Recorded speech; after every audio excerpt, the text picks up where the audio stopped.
mbokk internet yi asalaamaaleykum jërë ngeen jëf ci ànd bi ak Télé Sénégal TV dal leen ak jàmm ci tour d'actu ni ngeen ko tàmmee am samedi ci waxtu bi tour d'actu nag xam ngeen ne mooy émission bi nu leen jagleel dellu si waat ci actualité ayu bés bi tey ñu am mbégte dalal Djibril Gningue yéen a ngi koy bëgg a miin expert électoral la mais bokk ci membre fondateur GRADEC du groupe de recherche et d'appui conseil pour la démocratie participative et la bonne gouvernance donc ñoom ñu war a am taxawaay aussi boo xam ne ñu ngi koy xaar ci ñoom ci réew mi loolu waral ñu dalal ko tey ci tour d'actu ma lay gërëm di la wax bismillah ci jotaay bi. oui Fatou Thiam Ngom maa ngi lay gërëm di la sant bu baax ci invitation bi di am contenté lool la dellu si fii ci Télé Sénégal. am yaakaar ne waxtaan bi dina am solo te dina amal njariñ sa téléspectateurs yi.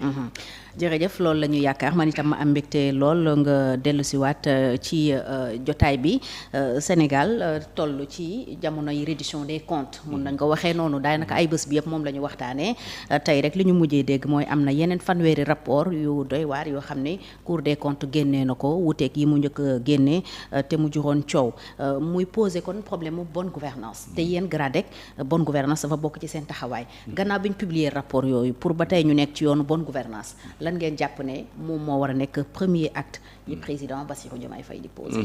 waaw jërëjëf effectivement je pense que am na solo. rapport yi nga xam ne rapport de contrôle et de vérification de gestion wu. administration bi aussi bien muy administration centrale que muy administration décentralisée c'est-à-dire collectivités territoriales yi. que muy société parapublique yi dafa am ay kuréel yoo xam ne moom la fi yoon teg ñuy war a saytu saa yi saa ni nga xam ne noonu la ñu yoree liñ leen dénk alors rapport yooyu nag toogoon nañu ay at yoo xam ne yi muy IGE muy OFNAC di Cour des comptes génne wu ñu woon publier wu ñu woon rapport yooyu te même yi nga xam ne ñu ngi leen doon publier déggoon nañu président de la république bi fi nekkoon di Macky Sall ne am na rapport yoo xam ne j'ai mis mon coude j'ai mis le coude maanaam daal xool na ko daf ko téye ba ko journaliste yi laajee lu tax mu ne bu fekkee ne bii rapport boo ko génnee dafay tas réew mi wala day indi fitna jarul ñu koy génne wala jàpp nit koo xam ne boo ko tegee loxo day indi fitna voilà alors loolu nag bi mu ko waxee ak bi ñu gisee rapport yooyu nga xam ne génnul woon ak yi nga xam ne dañ ko génne woon mu téye ko yóbbu ko fa mu ko war a yóbbu muy justice loolu ca moment ba mu jotee critiqué nañ ko ñaawlu nañ ko bu baax dénoncé nañ ko également lu ñu mën defe naa ne ñii fi nekk tey aussi àndoon nañu ak ñun ak opposition bi di ko dénoncé donc ñoom bi ñu ñëwee effectivement je pense que bokk na ci li ñu njëkk a def fexe ba rapport yi génnul woon yëpp génn alors. loolu ñu ngi xaar ba tey yu IGE. waaye yu IGE am na yu ci génn. am na yu génn mais am na yu des.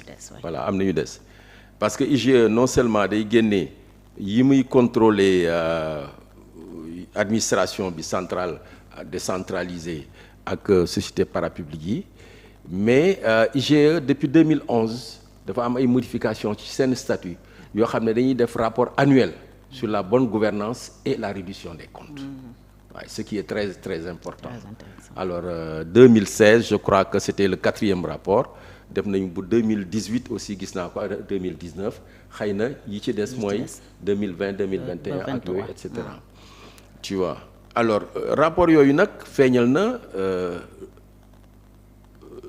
disons jalgati ak luubal bu bëree bëri waaw am naa yaakaar ne autorité yi fi nekk la ca war ci loolu danañ ko def maanaam dañañ ko yóbbu ci yoon yi nga xam ne dañ ko war a yóbbu cour de discipline budgétaire ñu yóbbu ko foofa ñi ñu war a déglu ñu déglu leen bu amee ay sanctions yu ñu leen war a daan ñu daan leen ko ba ci tëj kaso ba ci kaso buy xaalis bu ñuy delloo ñu delloo ko bu fekkee ne kaso aussi la ñu kile alors yi ci war a dem aussi justice ñu envoyé ko justice bu ko defee justice ubbi instruction xóotal enquête yi suñu leen waree teg loxo ñu teg leen loxo alors mais je pense que dina am solo ñaari mbir loolu aussi ñii bu ñu ko defee mi ngi aju rek ci seen volonté politique.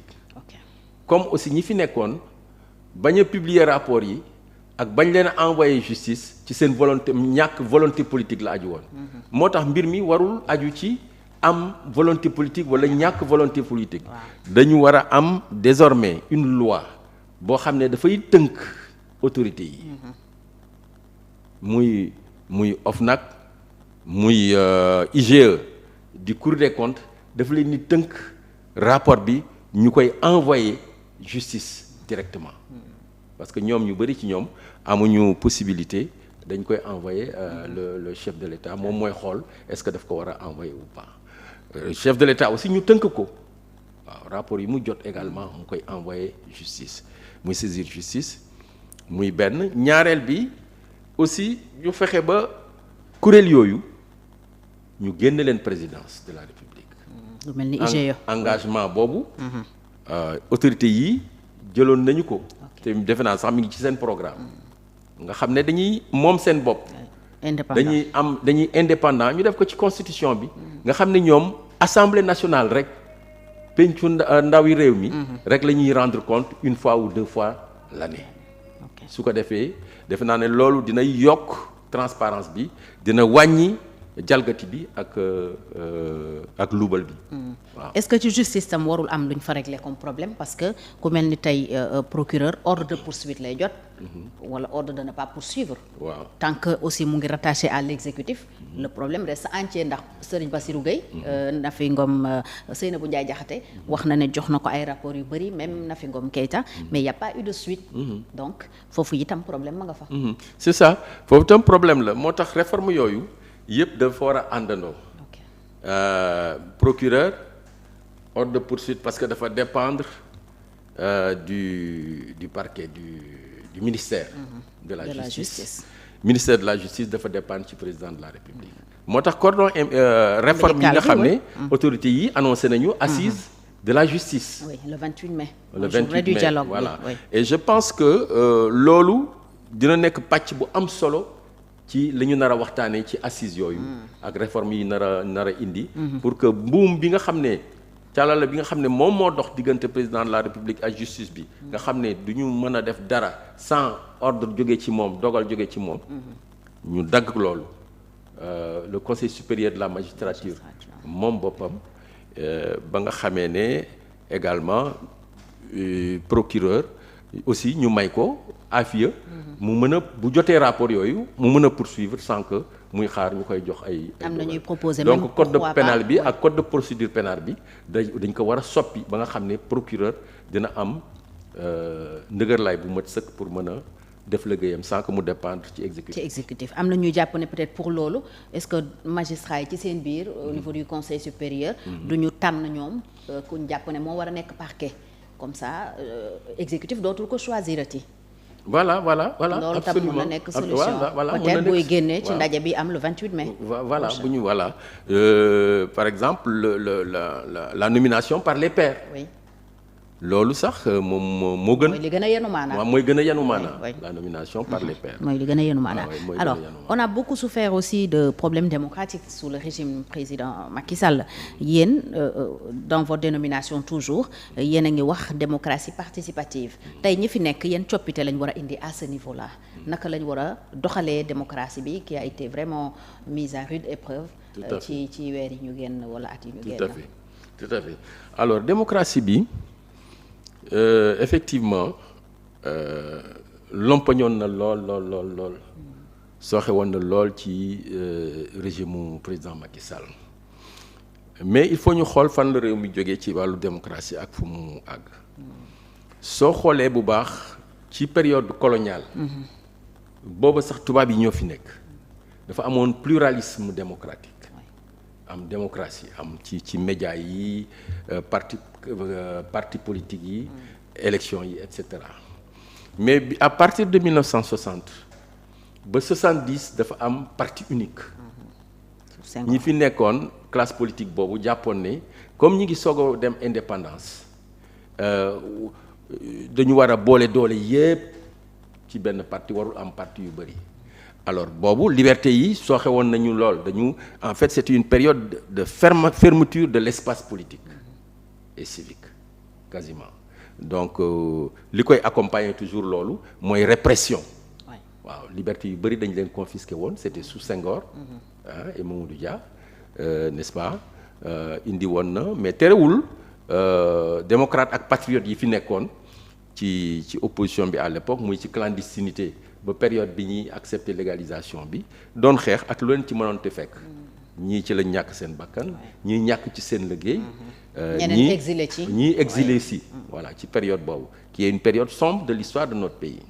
Tu vois loolu moo ñu may après à partir de 74 plutôt, Senghor gis ne àddina bi ni muy doxee plus li xew ci biir réew mi, n'est-ce pas, mu def ouverture démocratique.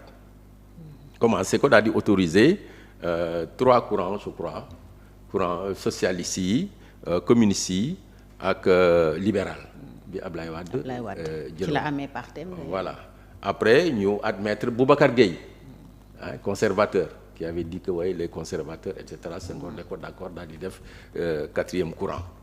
Mais bi Abdou Diouf ñëwee en 1980, n'est-ce pas, dafa gën a yaatal loolu, def pluralisme intégral. Donc mu am presse bi gën a yaatu, parti yi gën a yaatu, liberté yi dem. Mais période boobu nga xam ne Abdou Diouf ci la jël de 1980 ba 2000 aussi, il faut dire que les libertés étaient encadrées. Parce que li ko waraloon surtout moo doon que période boobu dafa tombé ak ajustement structurel, ak période de sécheresse, réew mi nekk ci diggante yu jafe-jafe métti. waaw liggéeykat yu bëri ñu dàq leen, industrie yu bëri daal di tëj, mbay mi daal di taxaw, exode bi daal di ñëw, et cetera.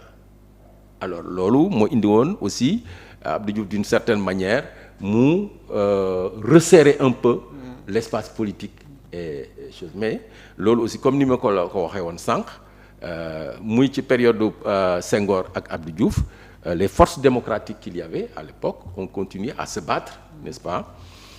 C'est sous Abdou Diouf qu'il y a eu le syndicalisme autonome, tu vois, avec l'UNSAS, avec le SUDSAS, avec le SUDES et beaucoup d'autres organisations syndicales, enseignantes et SDTS dans le champ des ingénieurs, etc., qui se sont battus pour l'élargissement des libertés et pour l'approfondissement de la démocratie. Il y a eu des partis politiques également qui se sont battus, comme le PIT à l'époque, la LD, le RND de Cheikh Anta Diop, etc.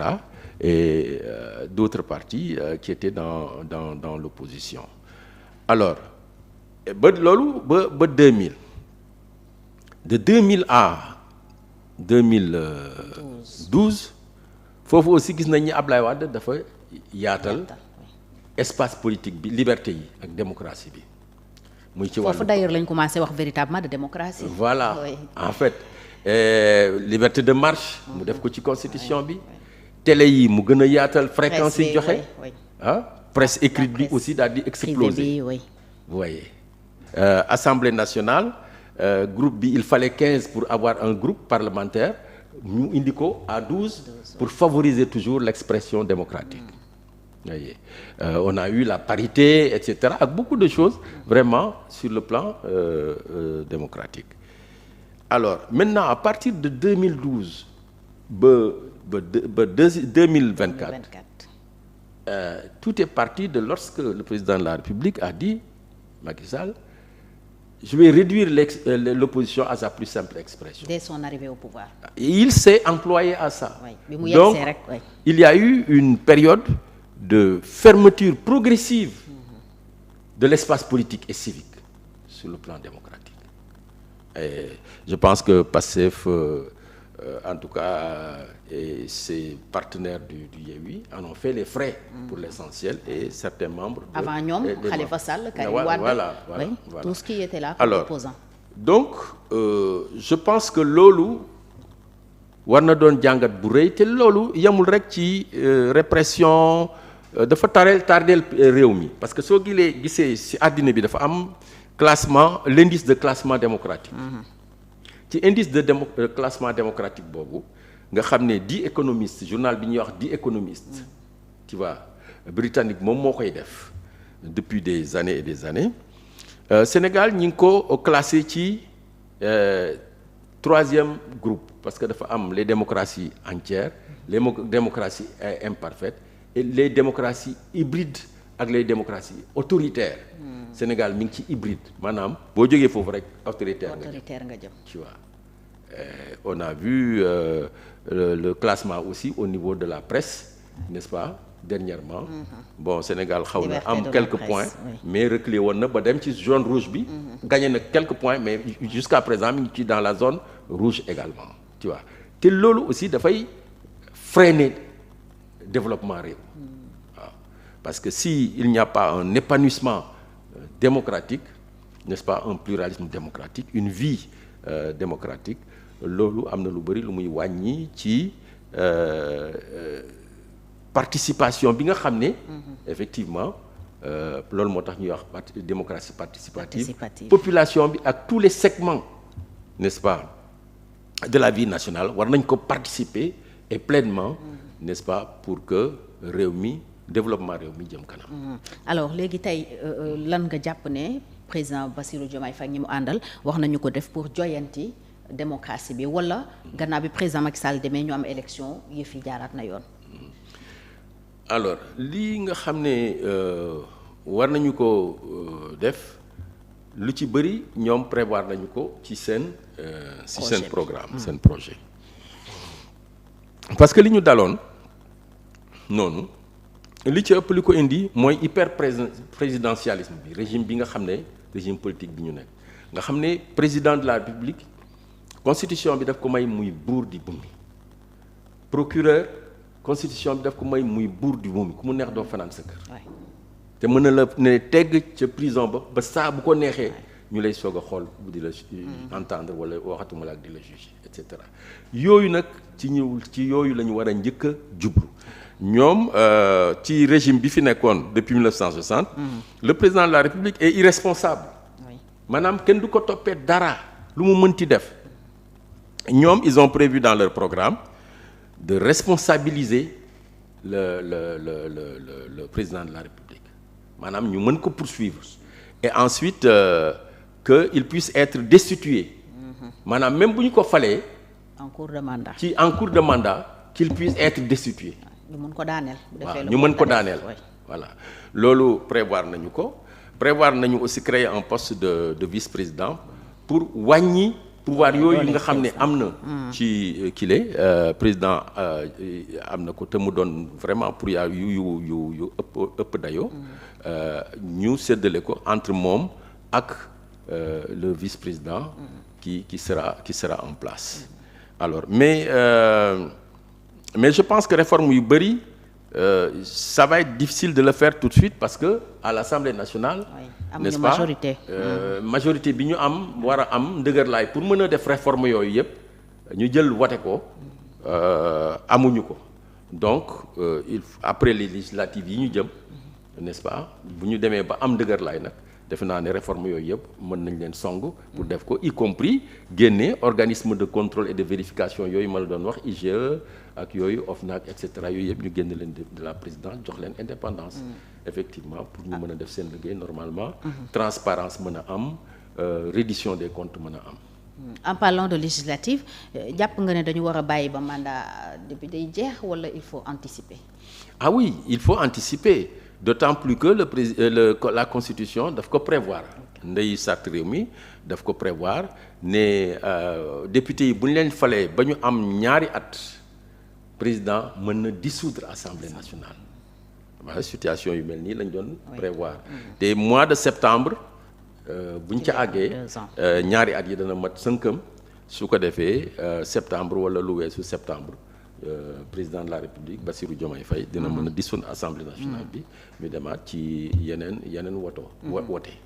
Alors GRADEC itam dafay toppatoo lu bëri wàllu élection sous le président Macky Sall foog naa ne problème bi gën a marquant en tout cas moo jeexal sax nguuram mooy élection yi ni mu ko dàqee ak vraiment incertitude bi mu dugaloon réew mi ñu tiitoon lool ci tëggum élection présidentielle bi ci wàllu coppite président Bassirou Diomaye Faye dans sa toute première déclaration wax na waxu indi ay coppite ci système électoral bi ak ni muy doxee foog naa guddi googu taataan naa ci sa xalaat mais tey yéen GRADEC fan ngeen natt sous le président Macky Sall 2012 ba 2024 peut-être ay jafe-jafe yu am ci processus bi yoo xam ni jar na tey effectivement président Bassirou Diomaye Faye bu yegsee ci bopp réew mi mu jublu ci indi ay réformes ci wàllu boobu. wala problème yi ça va au-delà du régime du président Macky Sall.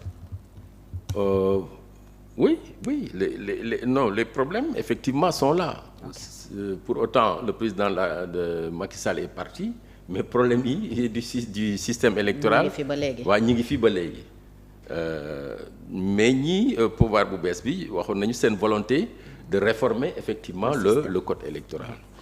Alors je pense que jàpp nañu ne dañuy changer Sénat bi def ko CENI mu gën a indépendant. Je pense que loolu aussi am na solo ñu def ko pour que kuréel boobu nga xam ne mu doon kuréel boo xam ne moom mooy organiser élection yi de bout en bout. Ça c'est très très important parce que gis nañu li ñu daloon. alors Sénat bi ñu amoon nga xam ne amoon na pouvoir yëpp d'injonction de substitution n'est-ce pas alors gis nañ ne bi mu joxee injonction administration bi. notamment le DGE n'a pas obtempéré. ba pare président teggi leen fa rapidement. Tu vois alors gis nañu également bi nga xamee ne justice jël na décision à Ziguinchor ak fii même tribunal grande instance. administration jëfewu ko. Tu vois donc il serait bon que ñu am kuréel boo xam ne dafay moom boppam également voilà. nga xam ne moom mooy organiser élection yi entièrement day indépendant CENI et pouvoir bi wax nañ ne dinañ taxawal loolu également. Alors bu loolu weesoo je pense que CENI boobu il faut ñu éviter erreur yi nga xam ne mooy am ci yeneen réew yi. Voilà ndax lii am ci yeneen réew yi africains yi mooy que seen CENI yi ñoom ñi ci bëri parti politique yi dañuy nekk ci membre. te parti au pouvoir moo fay ëpp membre. Tu vois le problème reste entier. Voilà on ne peut pas être juge et partie. Donc CENI boobu il faudra que ce soit une CENI composée de sachants. C'est-à-dire ñoo xam ne seen xel dafa màcc ci wàllu élection. ci wàllu juridique. wàllu yoon. des magistrats par exemple. Voilà des magistrats par exemple des professeurs d'université. Les membres de la société civile les experts électoraux. etc ñooñu nekk foofu nga xam ne. mu bañ a am parti politique. voilà mu bañ a am parti politique voilà. nga xam ne ce sera un organe qui sera responsable devant l'Assemblée nationale. Et qui rendra compte à ce niveau-là et qui aura un budget pour avoir les coudées franches. À ce niveau-là. Alors il y a le problème du parrainage. C'est très important également là aussi ça doit être réformé. Comme la Cour de justice de la CEDEAO ni mu ko waxee woon ne système de parrainage bi baaxul effectivement yaa ko jàpp nañ ne baaxul te li ci nekk lu bëri les points de vulnérabilité yi ci sooxee lu bëri dafa am aussi bien muy ci wàllu nu mu tuddati nit ñi contrôle bi ci wàllu logiciel bi. Même dans la collecte. Même ci collecte bi sax. problème mu doublon yi. voilà problème mu doublon interne externe. yooyu yëpp war nañ ko seet pour supprimer ko. parce que ni ñuy collecter ça favorise un peu achat de conscience. mais bien sûr voilà et puis le secret du vote bi. voilà et cetera. loolu d'ailleurs moo taxoon Cour de justice bu CEDEAO ne.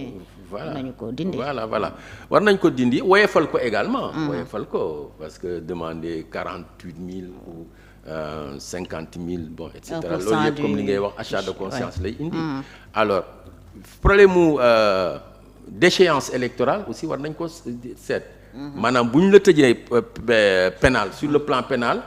nga ñàkk sa àq ak yelleef sur le plan politique li nga xam ne moom ñu dindi la ci fichier bi moom la ñu defoon Sonko moom la ñu defoon Khalifa Sall def ko ak Karim Wade loolu aussi mën nañ ko réformer mooy article 29 30 je crois su ma juumul ak 31 tu vois alors il y a le fichier également qu'il faudra voir le problème du fichier coowul fichier war na jeex ñu seet kan lañ koy dénk soit dañ koy dénk CENI boobu mu yore ko soit ANSD comme en France c'est le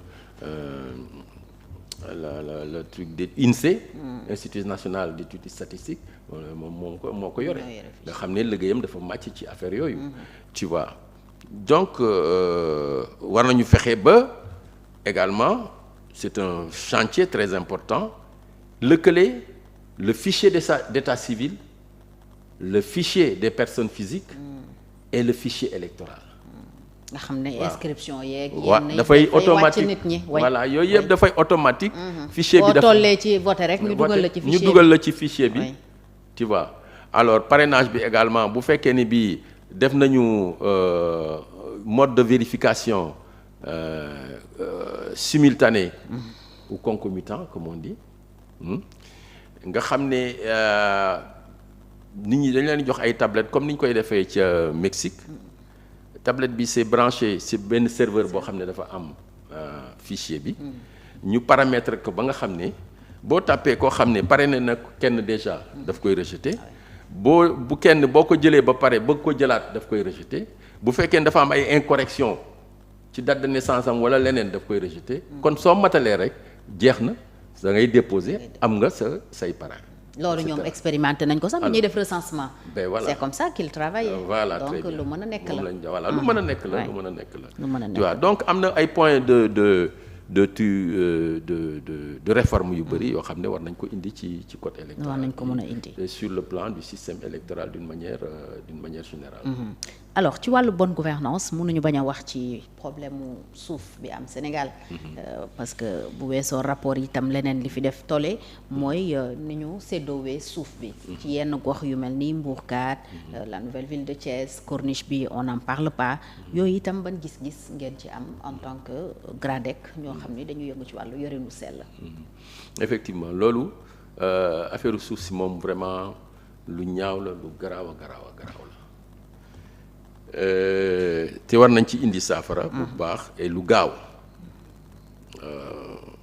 war na am ay réformes également ay coppite waaw yoo xam ne dinañ gën a mën a encadrer affaire suuf si parce que y a la loi de 64 46 n'est-ce pas bi nga xam ne moom moo institué domaine national alors domaine national boobu dafa nekk sous la garde de l'État n'est-ce pas moom moo koy surveiller domaine national bi dañ ko séddale ñeenti pàcc mu am les zones urbaines yi nekk ci dëkku taax yi am les zones classées n'est-ce pas la catégorie des terres classées moo am forêt yi ak yooyu et cetera mu am également les zones pionnières ak les zones am na beneen zone également voilà am na beneen zone pionnière am na une quatrième zone tu vois alors zone kii national domaine national mooy domaine yi nga xam ne mooy suuf yi nga xam ne kenn immatriculé wu ko alors nekkul ci livre foncier tu vois alors donc du moomeelu kenn moomeelu ñëpp la voilà ñëpp a ko bokk tu vois maintenant bi ñu defaree loi bi dañ ci defoon ne ci benn article ne ñi nga xamee ne bi ñuy jël loi bi fekk na mu am lu ñu occupé ba mettre ko en valeur am lu ñu fa def dinañu seet la ñu fa def bu fekkee ni bi la ñu fa def jar na ñu bàyyi leen ñu occupé ko ñu bàyyi leen ñu occupé ko alors dama yaakaar ne nag loolu ci la ñu bëri profito notamment les communautés plutôt les collectivités territoriales, n'est-ce pas, di def session yi nga xam ne moom la ñuy def finalement ne la boo ko mettre en valeur nga jël ko après nit ñi jël ko di jéem a contourner loi bi, n'est-ce pas, parce que dañ la wax ne nga def ci installation yoo xam ne yii buñ ko état bi soxla mën na ko jëlaat rapidement ba pare dañuy ubbi def procédure boo xam ne dañuy am bail am titre foncier, tu vois. Déjà loolu moo njëkk ubbi bunt bi nga xamee ne moo indi saax-saaxee suuf si lu bëri am maire yu bëri yoo xam ne ci bunt boobu la ñuy jaar ut ay prête-nom jox leen ay hectares yi hectares finalement ñu dem ba am titre foncier morcelé ko di ko jaay am ay centaines de millions ou des centaines de milliards et cetera. Alors je pense que c'est ça qui est arrivé dans la zone de Mbourkat, n'est-ce pas, la bande di Filao là bi nekk Guédiawaye et je pense que ça a été une excellente chose que le président de la République en personne se soit déplacé dem foofu pour wane ne vraiment lii am ni nekkul lu jaar. En tant qu'inspecteur des impôts aussi ñàkku ci woon ay écho. Voilà certainement certainement amoon na ci ay écho. Je pense que ce qui s'est passé sur le littoral également, tu vois, qui relève du domaine maritime, n'est-ce pas, domaine public maritime, nga xam ne foofu aussi yoon daf ko tënk nit ñi amuñu droit ñëw ci domaine zone maritime bi vraiment di fa def yenn construction yi nga xam ne en fait population yi dootuñu am benn accès sur la plage ak yooyu pour mën a féexlu wala sangu wala de promener wu doxantu fa et cetera ak yooyu. Alors dégg naa nag ñu bëri dans l'opposition là qui commence à dire ouais bon, et certains disons juristes disent que voilà jaaduwul teguñu ko fenn et cetera. waruñu arrêter les travaux. Alors que boo gisee texte bi nga xam ne moom la ñu jël la circulaire du directeur des domaines. Alors li ñu suspendre du travaux yi ils ont suspendu les instructions des procédures domaniales et foncières parce que dañu bëgg une situation de référence le temps que ñu càmbar situation bi pour xam lan moo fa nekk kan la ñu jox sur quelle base sur quelle base nu ñu leen ko joxee et cetera ak lan lañ fay def ak yooyu tout ça là ñu xam ko. Maintenant lañ ci war a jubbanti ñu jubbanti ko. Maintenant à partir de là ñu redresser situation bi, n'est-ce pas, aller certainement vers cette loi là bi nga xamee ne Macky Sall avait promis de prendre ça pour réglementer l'occupation de la zone publique maritime, n'est-ce pas, loi boobu aussi ñu mën ko jël. Donc je crois que aussi pour ce qui est du domaine national également il faudra une réforme, tu vois. Une réglementation. amoon na fi commission bu ñu taxawaloon mais finalement. voilà amoon na commission boo xam ne liggéeyoon na sur les axes et orientations stratégiques. voilà ba déposer seen rapport. Souran. boo xam ne professeur oui. mais ñu jël ko dugal ci tiroir yi. je pense que mën nañu génnewaat bu ñu demee ba ci kanam taxawal benn commission génnewaat travaux yooyu à partir de ça. Pour vraiment apporter toutes les corrections qu'il faut. Parce que affaire suuf si bu ñu ko réglé wul non seulement c'est une bombe, n'est-ce pas, qui peut amener des conflits intercommunautaires. C'est ça qui est le plus grave. On a connu l'exemple de Ndengler. Voilà, il y a eu le problème de Ndengler. Il y a beaucoup d'autres zones là où les gens se regardent en chien de faïence. Le médiateur d'ailleurs mi ngi doon alerté. Voilà, là, le médiateur il y a 3 jours, oui, mu ne le foncier rural. Voilà. moo gën a garaaw sax li xew en zone urbaine. Et que si on règle pas ça, mun na jur ay. Il y a les multinationales aussi qui viennent, qui prennent des milliers d'hectares. Au nom de l'agrobusiness. Au nom de l'agrobusiness. Loolu aussi teguñu ko fenn. Parce que tu vois, et qui marginalisent complètement les populations. On a eu Mbane. À l'époque, il y a eu des manifestations de population et des morts et tout ça, etc. Oui. Alors, je pense que ça aussi c'est un gros chantier pour les autorités actuelles qui ne tarderont certainement pas à s'occuper de cela. Est-ce que foofu tam mun nañu ne président Macky Sall amul woon volonté politique parce que le professeur Moustapha Souna je me rappelle bien bi mu paree liggéeyam bi wax na ne jàpp na ne moom ak ñi mu àndaloon bu ñu doxalee loolu. problème mu suuf ci Sénégal dootul am après c'était entre les mains de Maître Doudou Ndoye. moom budget bu mu liggéeyee sax far amu ko woon. donc tey suñu toogee ba 2023 2024. ñu naan woy politique yi fi nekkoon ñoo séddoo fu mel ni Mbourkat. est-ce que mun nañu ne amuñu woon volonté politique. ndax seen propre intérêt. mais tout à fait ñoom loolu la on peut le dire on peut l'affirmer sans risque de se tromper. Effectivement amuñu woon volonté politique. et ce qui était derrière ce manque de volonté politique c'est que ñoom seen bopp dañ bëggoon utiliser suuf si dañ ko doon utiliser. on a vu l'aéroport Léopold Sédar Senghor. Ouais. Comment ils l'ont morcelé carrément. Et ils sont en train de le vendre. À coût de centaines de millions. N'est-ce pas? Voilà. Qu'est-ce qu'ils en ont fait de cet argent? CDC moo yoroon njaay ma. CDC moo ko yoroon. Voilà, on ne sait pas. Filière, voilà ce qu'ils ont fait de ça.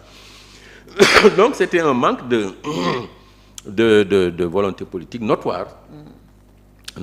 Et je pense que ce n'est pas le cas des autorités actuelles. En tout cas, à partir de ce qu'ils ont dit dans leur programme et à partir des actes qu'ils ont déjà posés, je pense qu'on peut être confiant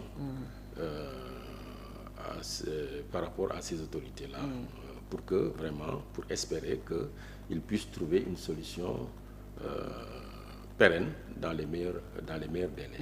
ci actes yooyu sax la ñuy des parce que lii ñu fi wax ak leneen moo pratiquement constitué les premières mesures les premières décisions du président Bassirou Diomaye Faye dooleeku ci son premier ministre aussi jël lu mel ni dénk armée bi la distribution des semences ak engrais yi pour mu yegg ci baykat yi nga xam ne souvent dañ leen doon léser ak yeneen yoo xam ne mi ngi ci le premier mois seen bureau d'étude bi daal dinay génne démb un petit bilan de ce premier mois du président Bassirou Diomaye Faye yow boo doon apprécier parce que bilan teel na évaluation oui un mois c'est rien mais on peut apprécier par exemple li nga xam ne jot nañ ko fi def depuis bi ñu toogee ci bopp réew mi le gouvernement les nominations tout ça ban appréciation yow nga ci def en tant qu'acteur de la société civile bu ma doon def comme tu dis bilan teel na parce que ils ont fait juste 4 semaines 4 semaines 1 mois.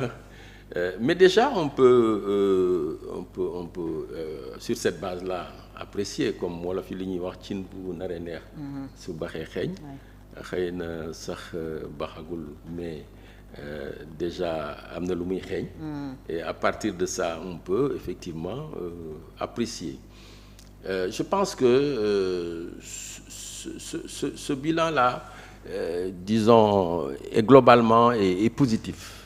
Globalement cin bi li muy xeeñ neex na voilà li muy xeeñ neex na à partir des mesures qu'ils ont prises soo jëlee par exemple sur le plan de la pêche. Oui. La publication de la liste. Ceux qui ont les licences, des bateaux autorisés à pêcher dans les eaux sénégalaises, n'est-ce pas? Il y a 132 bateaux, n'est-ce pas? Il y a 19 étrangers pour le moment, ce qu'ils ont relevé. Il y a 14 000 pirogues. Et la pêche c'est très important parce que il y a 14 000 pirogues de la pêche artisanale, les Sénégalais, les góorgóorlu, mais la pêche il y a disons 50 000 pêcheurs et ça nourrit 600 000 personnes qui dépendent directement et indirectement, c'est 600 000 emplois directs et indirects. Donc c'est très important. Oui. Et je pense qu'ils ont mesuré, ils ont pris la pleine mesure des enjeux de la pêche. Parce que foofu tam y avait une nébuleuse totale. Ma ni foofu tam y avait une nébuleuse totale. Totale, oui. Mais heureusement que les accords ou l'accord avec l'Union européenne va expirer au mois de novembre prochain. Par conséquent, ça va leur donner aussi les coups de franche pour vraiment revenir sur beaucoup de choses. Parce que ce qu'on gagnait aussi dans ces accords-là, c'était vraiment rien du tout par rapport ak liñ ci doon ñàkk. waaw liñ ci doon ñàkk. ci wàllu mbay mi itam. Bon wàllu mbay mi aussi ils ont pris 23 mesures. Oui. Ils ont il y a l'audit de la dette. De la dette 2021, 22, 23, etc. De 2023, 2023, 2024 plutôt. ils ont décidé d'éditer. Ils ont décidé d'éponger la dette due aux opérateurs 2022, je crois, 23. N'est-ce pas?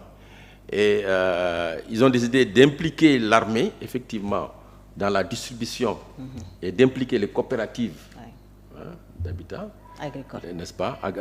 Plutôt agricoles, au niveau des communes. Et il y aura une plateforme de suivi digitalisée qui permettra d'apporter de la transparence dans la distribution des semences pour que subventions yi ak semences yi àgg fa ñu war a àgg. parce que foofu détournement yu garaaw moo amoon tu vois ci diggante bi et le pouvoir en place le savait. Oui, parce que ñu bokk ci ñoom sax dénoncé nañ ko. On se rappelle de cette sortie fracassante de Moustapha Cissé Lo à l'Assemblée nationale. Parce qu'il savait que certains d'entre eux dañ leen doon ñenn moom jox nañu ko mu bañ. Est-ce que tu vois. ñi nekk HCCT am na ñu ñuy jox alors que jotewuñ dara ak mbay mi dañ koy jaay. ñi nekk HCCT dañu amoon ay quotas. ñi conseil économique am ay quotas assemblée nationale am ay état gouvernement bi am. Finalement baykat yi ne voyaient rien du tout. xam nga ça loolu seulement ñaaw na mais c'est excessivement grave. Et c'est ça qui explique vraiment mbëkk mi xale yi. mbay mi taxaw vraiment alors que l'agriculture c'est très important. Je pense qu'ils ont mesuré l'importance de cette agriculture-là. J'ai vu le Premier ministre Ousmane Sonko recevoir l'Arabie Saoudite, ministre de l'eau. Voilà, et a échangé avec le ministre de l'eau sur les autoroutes de l'eau. Parce que la maîtrise de l'eau pour le développement de l'agriculture, c'est extrêmement important.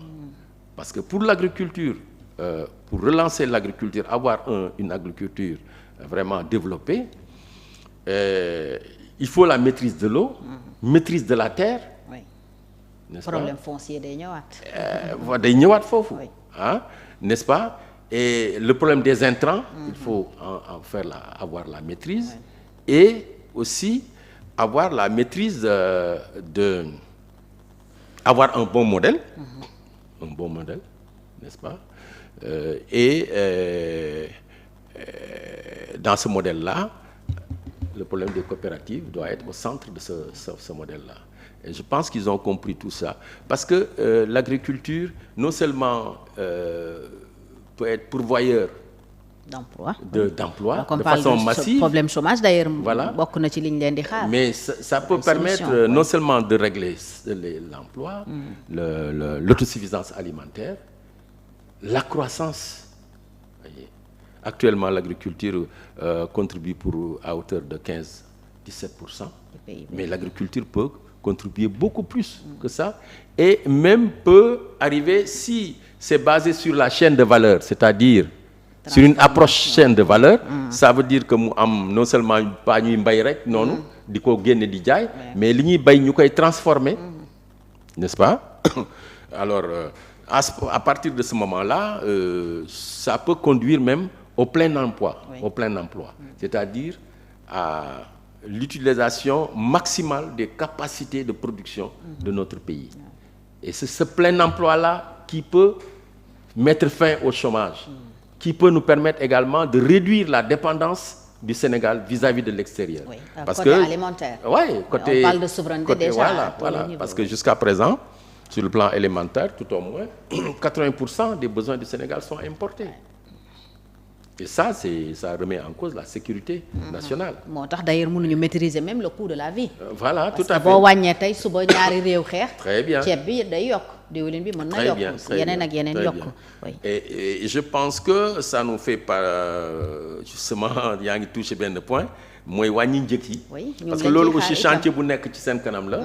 Le président Diomaye Faye a reçu, je crois, le secteur privé. Échanger na ak ñoom, recevoir na syndicats yi également, je pense, recevoir les centrales syndicales. Voilà, les centrales syndicales. Mais ce qui est important, c'est de savoir que wàññi njëg yi, ça dépend de disons plutôt waruñu gisee mbir mi rek ci wàññi njëg, parce que je pense que c'est un problème d'améliorer les conditions de vie des Sénégalais. Yokk am yi d'abord. Voilà, yokk am yi, yokk le pouvoir d'achat. or loolu wàññi njëg yi ci la bokk. mais créer massivement des emplois également ci la bokk. est-ce que tu vois. et relever les salaires aussi à un niveau substantiel ci la bokk donc ce sont ces 3 facteurs là. waaw les salaires les emplois. et les prix. waaw ñetti leviers yooyu la ñu war a appuyer pour n'est-ce pas améliorer les conditions de vie des Sénégalais. mais bu ñu jàpp ne bu ñu wàññee njëg yi comme tu dis et d'autant plus que notre pays est puisque notre pays est un pays dépendant sur le plan alimentaire et sur beaucoup d'autres plans. ñun amuñu autonomie ci n'est-ce dara pas voilà. donc celle qu'on nous avait promise en 2017. Voilà. sur le riz même Voilà. boobu mënuñu ko woon jot. Voilà. suukar si doyul. Tout à fait. Compagnie sucrière chaque Voilà. année mu am problème pour alimenter le marché. moo tax vraiment problème de volonté politique et même d'indépendance. Ah oui. Comme ils le disent dans leur programme. dafa posé wu. du Sénégal parce que bu fekkee ne bi yow amuloo da nga tu es dépendant sur le plan alimentaire sa réew. ak si yu bëri mais loolu mënuñu wax ne am nga indépendance. am nga indépendance ci tourni rek. mais tigi mënuloo sa bopp parce que moom sa bopp mooy nga mën sa bopp. waaw boo mënul sa bopp ça veut dire que moomuloo sa bopp. waaw et ça ñoom ils l'ont dit ils le dénoncent et je pense que ils vont s'y mettre n'est-ce pas pour que agriculture bi en tout cas c'est une entrée très importante c'est un levier essentiel justement pour arriver à ça c'est-à-dire à jouer sur ces 3 leviers li ma la wax nii léegi sur les emplois sur les prix et sur les salaires sur le niveau des salaires tu vois parce que agriculture boobu soo ko développé ba aboutir ci avec une approche filière moom moo lay indil industrialisation tu vois te loolu benn pilier la ci développement. voilà industrialisation beneen pilier la ci des développement conditions d'ailleurs à remplir. or actuellement suñu réew yi Sénégal ak beaucoup de pays africains pilier bi ñuy jouer mooy les services. or dafa am ñetti piliers.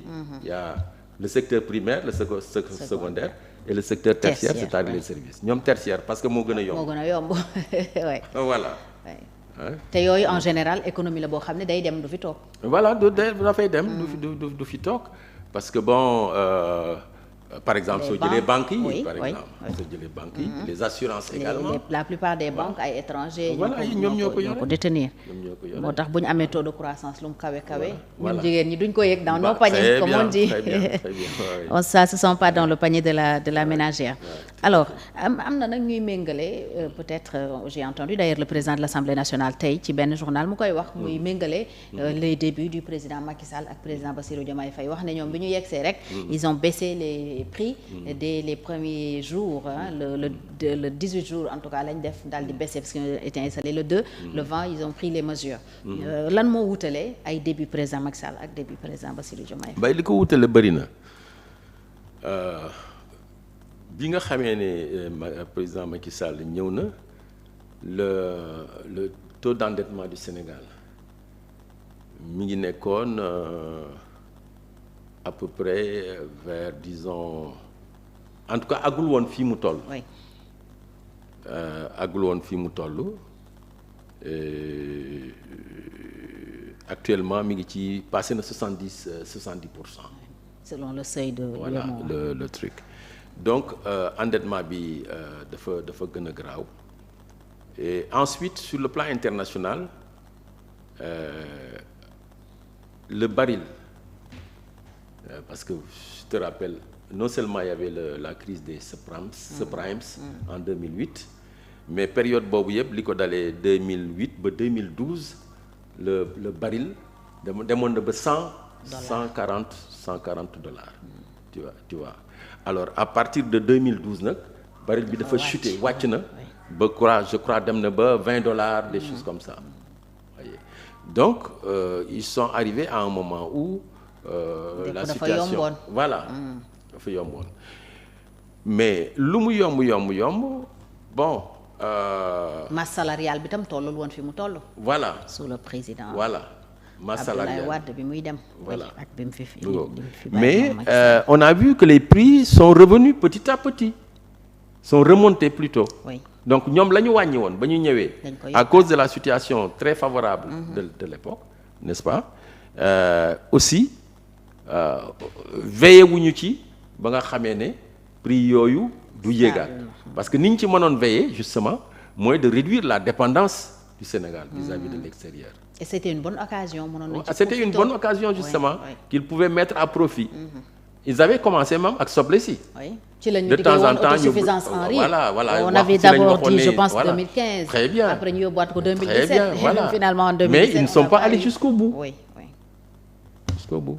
Alors ñii je crois que malgré tout, malgré le niveau d'inflation qu'il y a, qui est une inflation importée, n'est-ce pas? Malgré le niveau d'endettement et le niveau de la masse salariale actuellement, parce que boo dindee dette yi ngay fay ak masse salariale bi li ngay fay actuellement bon lii des ci budget bi. dara parce que c'est pratiquement un peu plus de 200 milliards par mois. Voilà. Et suñu collecte ci côté impôt ak yooyu c'est autour de ça. Voilà, autour plus de 200 milliards. Voilà. Donc il n'y a pas de marge de manœuvre. Voilà, il n'y a pas de marge de manœuvre.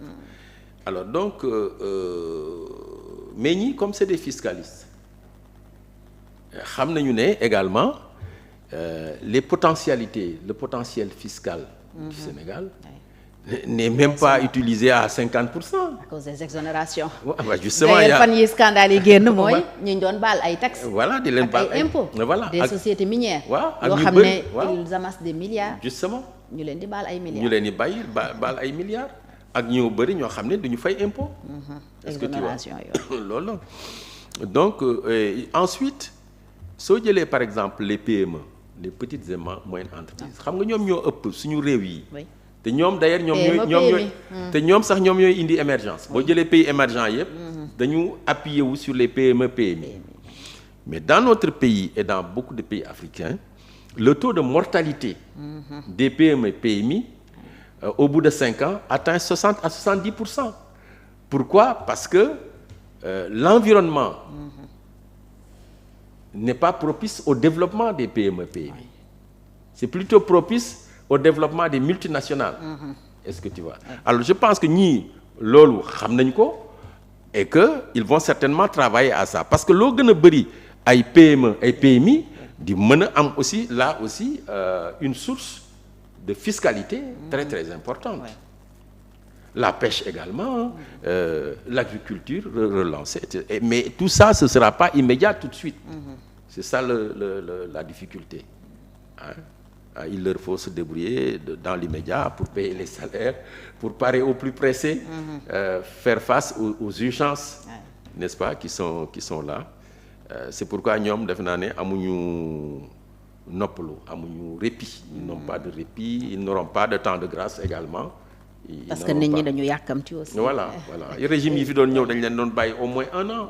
Ou 2 ans avant de parler de bilan. Mais ñoom 1 mois rek. ñii 1 mois déjà on parle de bilan. Oui. Mais je pense que de toute façon c'est un gouvernement de travail qui mise sur les compétences, sur l'efficacité, sur l'efficience.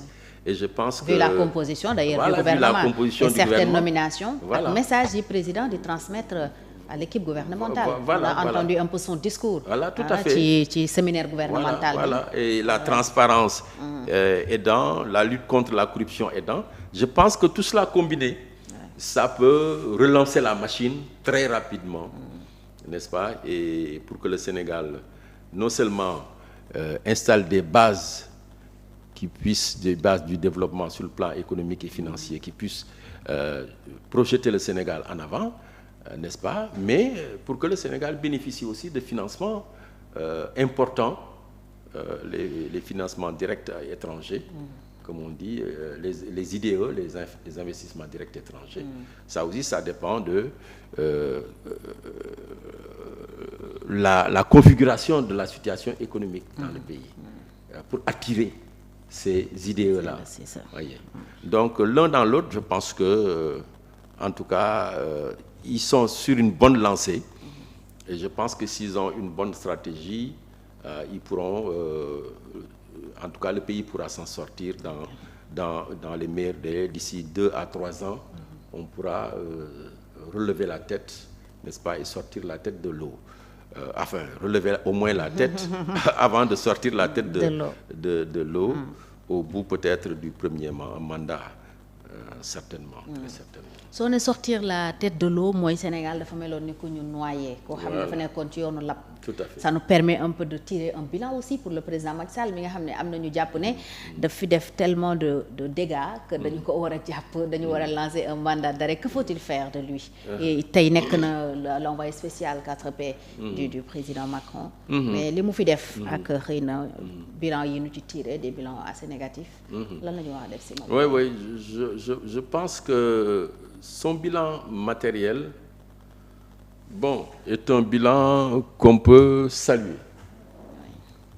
Qu'on peut saluer sous plusieurs angles, n'est-ce pas?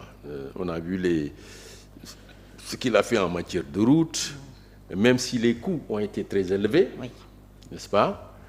Même si cela s'est accompagné de certaines prévarications, relevées et signalées dans les rapports des cours des comptes et autres, etc.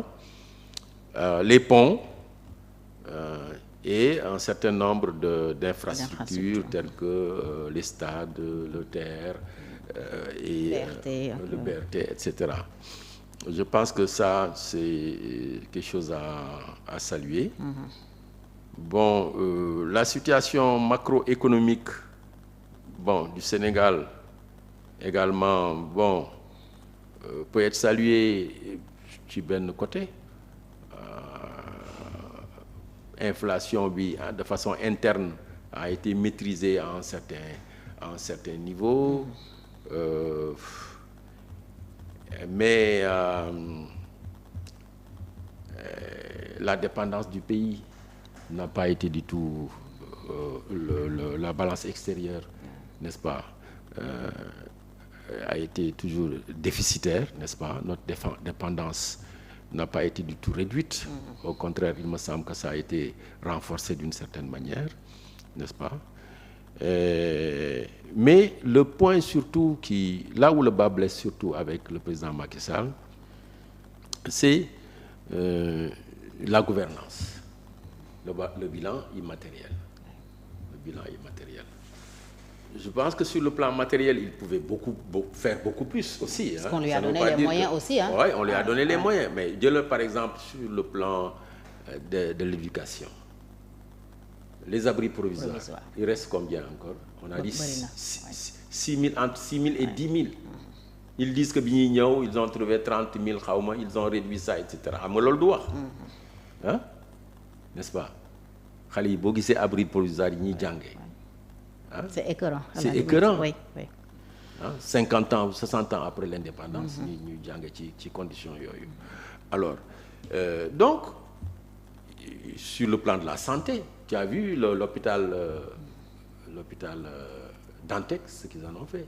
On l'a cassé, justement. ñuy wax bon xam nga ban projet lañ fa bëggoon def, le problème de la terre toujours qui revient.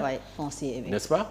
On voulait vendre une partie pour tabac, alors qu'il y avait d'autres options. Jaay une partie beaucoup plus bénéfique, etc. Alors que l'État peut, la santé quand même, c'est très très important. On a une bonne carte sanitaire, n'est-ce pas? Mais je pense il a fait des pas, il a posé des pas importants sur le plan sanitaire et médical, mais bon, il pouvait aller beaucoup plus loin. Mais là où le grand problème, c'est maintenant la gestion des libertés, de la démocratie. La gestion des ressources, n'est-ce pas?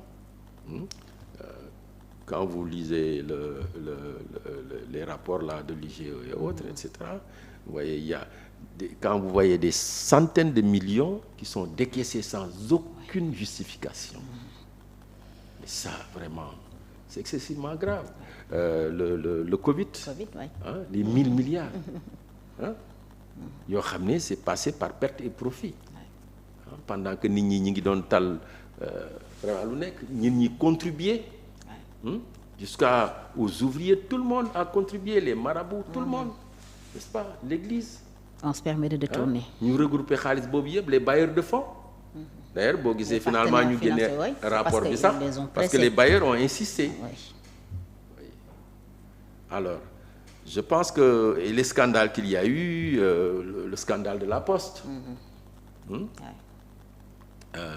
les DAC, domaine agricole communautaire avec l'affaire Prodac. Ah, Prodac, justement, il y a eu tous ces scandales-là. Oui. Et je pense que ce régime-là va aider à clarifier, en tout cas au maximum, cette gestion-là, cette gouvernance-là sur le plan financier et sur le plan économique également, voyez.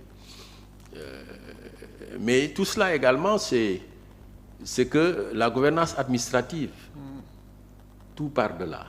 Okay. C'est pourquoi l'arrivée Diomaye, dès son arrivée, je pense que le premier acte qu'il a pris, c'est la lettre qu'il a adressée aux fonctionnaires, à l'administration, oui, aux agents de l'administration. Mais ça, vraiment, c'est fascinant. Fàttali leen les règles, vraiment. Mais c'est important, ça veut dire que dans les années 70, 80, 79, 80, je crois, il y a eu des circulaires qui ont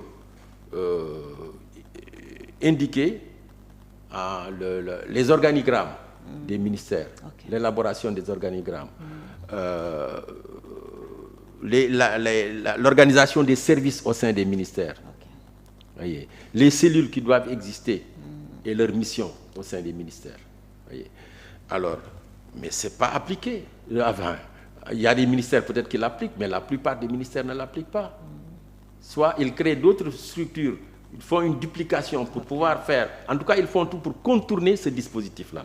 Parce que si ce dispositif-là était appliqué, il y a beaucoup de prévarication et de détournement qui n'auraient pas pu avoir lieu. Oui, parce que souvent, complicité, il faut que les oui, il faut comme le foncier, par exemple. Voilà. S'ils n'ont pas de complice, voilà, nous avons autorisation, ndax tay corniche ko fa dem, dina la gënël kayit. Mais bien sûr. C'est parce qu'il a un complice. Voilà, qui se trouve au niveau des domaines. Oui. C'est comme une tendance qui a été marquée depuis 2000. Les ministres, dès qu'il est nommé, ils nomment des conseillers techniques, alors que ça n'a aucune base légale. Il n'y a aucun texte qui montre sur lequel le ministre peut s'appuyer pour nommer des conseillers techniques. Or, ils en nomment 10, 5 et ils leur font des salaires.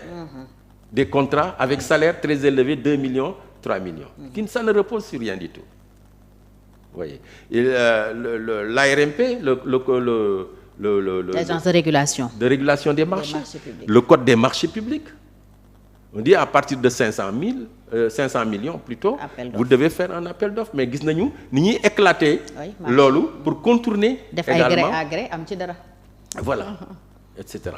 Donc vraiment sur le plan de la gouvernance donc administrative, si nous régler, ça peut aider à régler la gouvernance sur le plan, la gouvernance financière, la gouvernance des ressources également. Et tout cela peut finalement nous conduire à mieux gérer la gouvernance économique, voyez, de façon à réduire drastiquement la dépendance économique du pays vis-à-vis de l'extérieur et à aller vers l'émergence. Donc le président Macky Sall a échoué. Ah oui, ça. Il a fait juste, il avait fait une réunion à comment on dit, à Diamniadio. Oui. Un séminaire sur l'administration.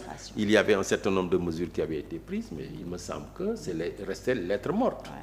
Ce qu'on peut noter sur ce plan-là qu'il a fait, il a construit des sphères administratives, ministérielles, à Diamniadio, et le building. Et on a vu. Réflexion building. Voilà. C'est déjà un problème sur lequel l'actuel Premier ministre enquête 60 milliards. Voilà. Pour une réflexion. Voilà. Et il a mis en place l'OFNAC. Je pense que on peut dire que ce sont ces mesures-là qu'il a prises sur le plan de la gouvernance administrative et financière. Et peut-être le pôle financier juste dernièrement. Ouais. Mais véritablement, il n'a pas travaillé à fond. Sur même OFNAC jurul résultat yu bari. Jurul presque dara. OFNAC Seynabou Ndiaye ba mu commencé bëgg jël ay mesures lañ ko fa toxal. Nafi Ngom lu ko bolé mom. Voilà. Il y avait toujours des intouchables de la République. Voilà. Kon loolu mooy peut-être li gàkk ci bilan wam. Voilà li bilan li ko gën a gàkkal nag mooy li mu mujjee def sans doute. Ah oui, ça li mu mujjee def avec maintenant sur le plan électoral. Oui. Voilà, sur le plan des libertés et sur le plan électoral. Loolu nag moom moo ko gën a vraiment gàkkal. Voilà.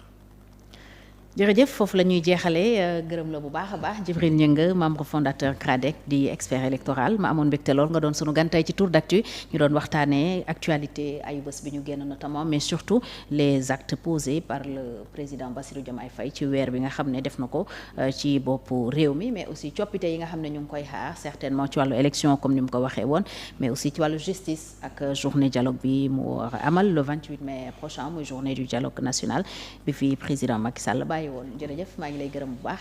jërëjëf maa ngi leen di gërëm di leen sant bu baax vraiment di la jaajëfal yow Fatou Thiam Ngom vraiment ci sa professionnalisme ak sa engagement. jërëjëf ñu ngi koy gërëm bu baax gërëm leen yéen ñi ne woon ci live bi yëpp doon ko seetaan gërëm toute l'équipe technique di leen dig daje beneen samedi incha allah ci beneen Tour d'actu ñu waxtaanee leneen dalal keneen ñu yendoog jàmm passer un bon week-end.